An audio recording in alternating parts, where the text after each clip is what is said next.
आज आप सभी ने श्रवण करेंगे रविवार व्रत कथा। प्राचीन काल में एक लक्ष्मीनिया माई रहती थी। वह नियमित रूप से रविवार का वो व्रत किया करती थी। रविवार के दिन सूर्य उठने से वो पहले उठ करे लक्ष्मीनिया माई स्नादि से निमृत हो करे आंगन को गोबर मिट्टी से लीप करे वो स्वच्छ करती थी। उसके बाद सूर्य भगवान की पूजा करते हुए रविवार व्रत वो सुन करे भगवान का भोग लगाकर दिन में एक समय भोजन करती थी। सूर्य भगवान की कृपा से लक्ष्मीनिया माई को किसी चीज का वो चिंता नहीं और ना कोई कष्ट था। धीरे धीरे उसका घर धन दौलत से वो भर रहा था। उस लक्ष्मीनिया माई को सुखी होते देखकर उसकी ईर्ष्यालु पड़ोसिन उससे वो जलने लगी। लक्ष्मीनिया माई ने कोई गाय नहीं पाल रखी थी और वह अपनी पड़ोसिन के आंगन में बंधी गाय का वो गोबर लाती थी। ईर्ष्यालु पड़ोसिन ने कुछ सोच कर अपनी गाय को वो घर के भीतर बांध देती है। रविवार को गोबर ना मिलने से लक्ष्मीनिया माई अपना आंगन नहीं लीप सकी। आंगन ना लीप पाने के कारण उस लक्ष्मीनिया माई ने सूर्य भगवान को भोग तक नहीं लगाई और उस दिन सवाए भी भोजन नहीं किया। सूर्यास्त होने पर लक्ष्मीनिया माई भूखी प्यासी जाकर घर में सो गई। प्रात काले सूर्य उठने से पूर्व उस लक्ष्मीनिया माई की आँख खुल गई तो वह अपने घर के आंगन में सुंदर गाय और बछड़े को देखकर बहुत वो खुश हो गई। गाय को आंगन में बांधकर उसने जल्दी से घास भूसा लेकर वो खिलाई। पड़ोसिन ने उसे लक्ष्मीनिया माई के आंगन में बंधी सुंदर गाय और बछड़े को देखकर तो वो उससे और अधिक जलने लगी। तभी गाय ने सोने के गोबर कर दिया। सोने का गोबर को देखते ही ईर्ष्यालु पड़ोसिन की आंखें फट गई। ईर्ष्यालु पड़ोसिन ने उस लक्ष्मीनिया माई को आसपास ना पाकर वो तुरंत उस गोबर को उठाकर लेकर चली जाती थी। अपने घर ले गई और अपनी गाय का गोबर वहाँ रख आई। सोने के गोबर से ईर्ष्यालु पड़ोसिन कुछ ही दिनों में वो बहुत धनवान हो गई। गाय प्रतिदिन सूर्य उठने से पूरब सोने का गोबर किया करती थी और लक्ष्मीनिया माई के उठने के पहले पड़ोसिन उस गोबर को उठाकर ले जाती थी। बहुत दिनों तक लक्ष्मीनिया माई को सोने के गोबर के बारे में कुछ पता नहीं चला। लक्ष्मीनिया माई पहले की तरह हर रविवार को भगवान सूर्य देव का वो व्रत करती रही और कथा सुनती रही। लेकिन सूर्य भगवान को जब ईर्ष्यालु पड़ोसिन की चालाकी का पता चला तो उन्होंने तेज आंधी चलाई। आंधी का प्रकोप देखकर लक्ष्मीनिया माई गाय को घर के वो भीतर बांध दिया। सुबह उठकर लक्ष्मीनिया माई ने सोने का गोबर देखी तो उसे बहुत आश्चर्य हुआ। उस दिन के बाद लक्ष्मीनिया माई गाय को घर के भीतर बांधने लगी। सोने के गोबर से लक्ष्मीनिया माई कुछ ही दिन में बहुत धनवान हो गई। उस लक्ष्मीनिया माई की धनी होने से ईर्ष्यालु पड़ोसिन बुरी तरह जल भूनकर वो राख हो जाती है और उसने अपनी पति को समझा बुझा कर उसे नगर के राजा के पास भेज देती है। सुंदर गाय को देखकर राजा भी बहुत खुश हो गया। सुबह जब राजा ने सोने का गोबर देखा तो उसका आश्चर्य का कोई ठिकाना न रहा। उधर सूर्या भगवान को भूखी पियासी लक्ष्मीनिया माई को इस तरह प्रार्थना करते हुए देखकर उस पर बहुत करुणा आई।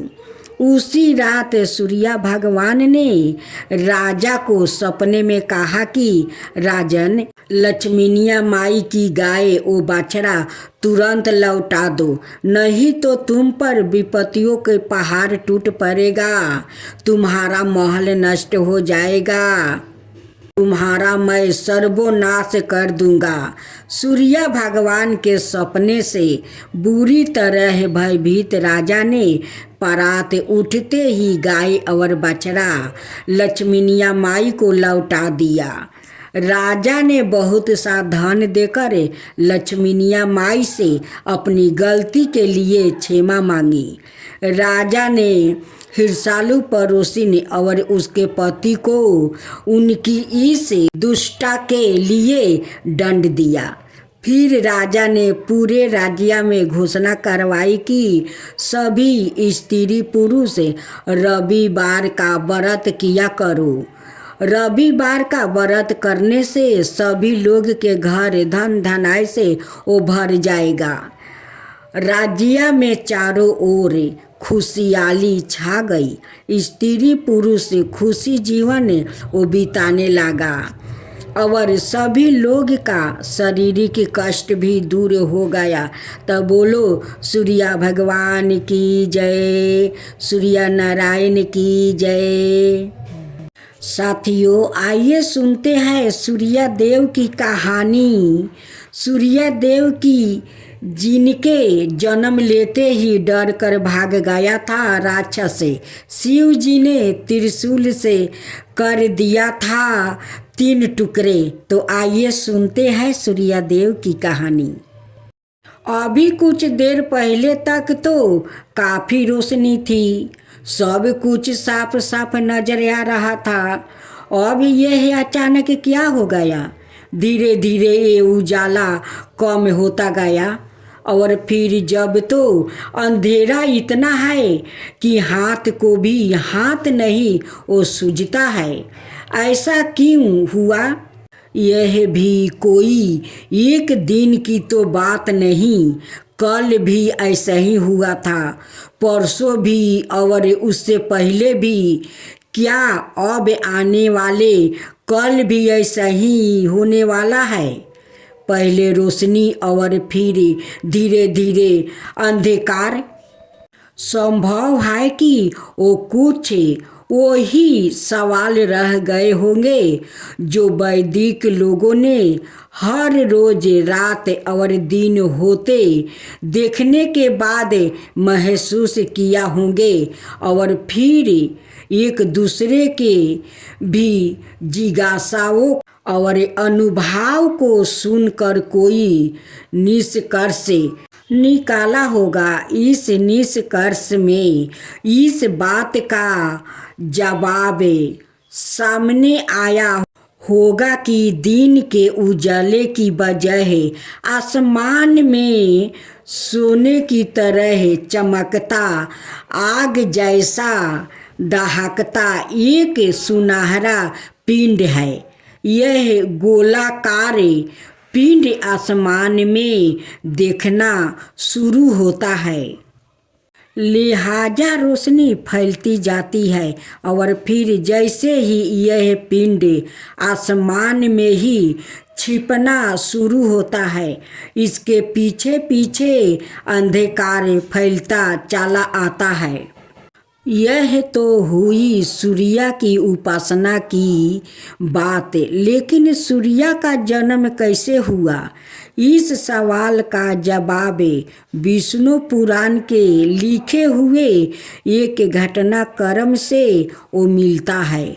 विष्णु पुराण की कथा कहती है कि जब कहीं कुछ था ही नहीं, तब उस विराट पुरुष पुराणों में भगवान विष्णु को पहला विराट पुरुष कहा गया है कि इच्छा से दूध जैसा सफ़ेद एक सागर बना। उस क्षीर सागर में पीपल का पाता बना और इसी पत्ते पर एक शिशु लेटा हुआ दिखाई दिया। यह शिशु अपनी ही इच्छा से विकसित होता गया और पूर्ण पुरुष बन गया। उसके 4 हाथ थे और सिर पर नागों की छाया थी। उस विराट पुरुष ने आंखें खोली तो नेत्रा से निकला प्रकाश सूर्य बन गया। मन से बना चंद्रमा, कानों से धवानी और उसकी सांस लेने की इच्छा के कारण ही ब्रह्मांड ओ प्राण बाहु से भर गया।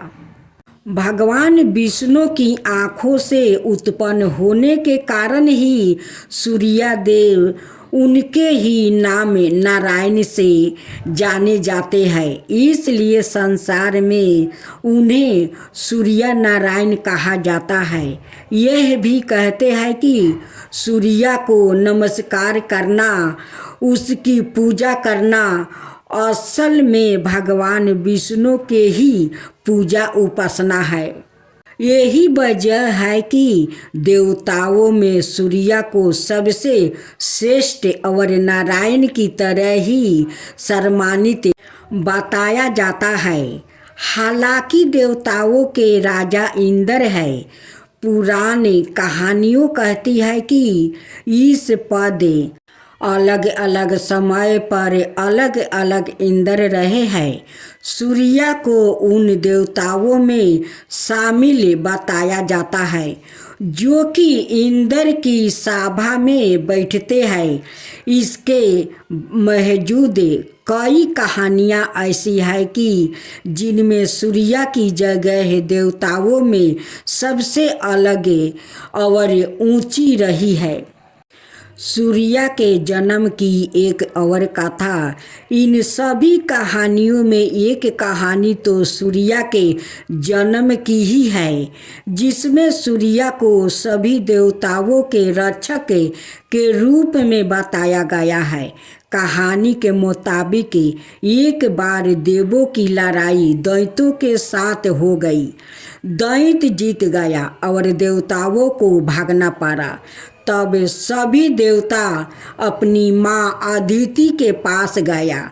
अदिति ने उनकी परेशानी सुनी तो वह सूर्य की उपासना करने लगी। सूर्य देव प्रकट हुआ।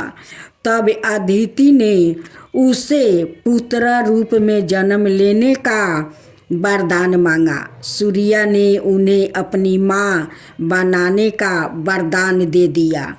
अदिति के बेटे के रूप में वो जन्म लेने के कारण सूर्य का एक नाम अदिति भी है। अदिति के इंद्र समेत 12 बेटे हैं।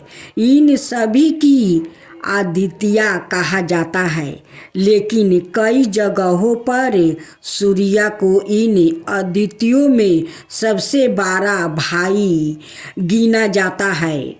हालांकि फिर भी देवताओं का राजा इंद्र है, सूर्य नहीं।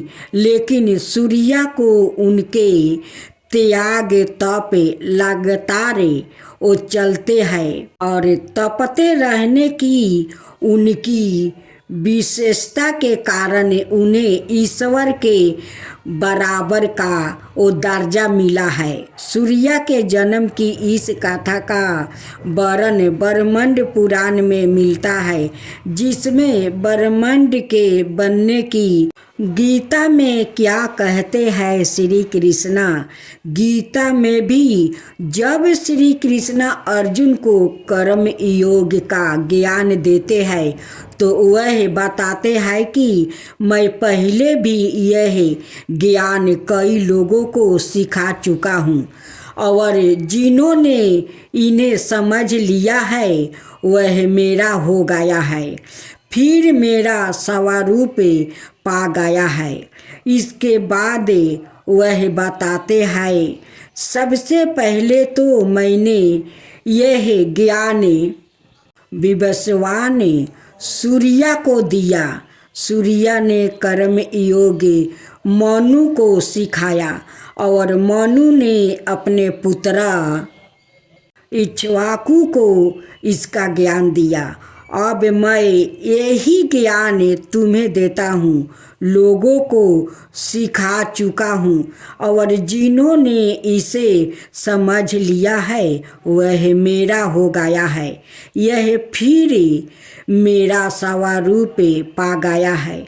इसके बाद वह बताते हैं, सबसे पहले तो मैंने यह ज्ञान विवासन सूर्य को दिया। सूर्य ने कर्म योग मनु को सिखाया और मनु ने अपने पुत्र इक्ष्वाकु को इसका ज्ञान दिया।